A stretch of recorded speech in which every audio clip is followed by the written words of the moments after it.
Overloaded sa tawanan at overloaded sa kakyutan. Baka chikiting mo yan. Sila naman ang deserve. Mabigyan ng spotlight. Mga nakakatawang eksenang cotton cam ni Bulilit. Sagot na namin yan.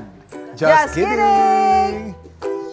Dinaan sa acting skills ang pagsusubong ng 2-year-old na si Lala mula Pangasinan.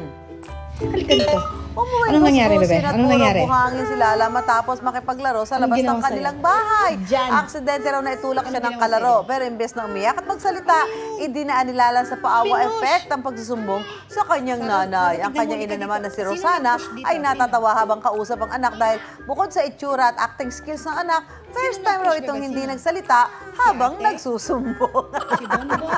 Ang galing ng bata. Hindi na nakapagsalita dahil sa ano niya, sa bugso ng damdamin. Magaling yung acting ng anak niya, ha?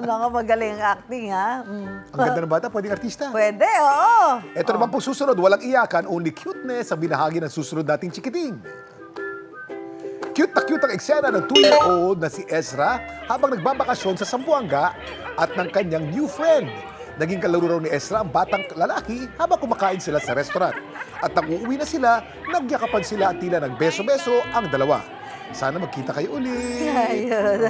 Ang cute naman talaga ng mga batang Malay mo to. pagtanda niyan, maalala nila yung... Maalala nila, yung nagkita uli pagkakataon sila, niyan, no? Di ba? Oo. Pagkita, ay, parang... Pag bata ang love, ang tawag puppy love, di ba? Oo. Eh pag ganyan kabata, ano tawag dyan? Kiddie love. Baby love. Baby love. Puppy love. Ano, super cute, super kulit, pero minsan lang sila maging bata, kaya dapat sulit.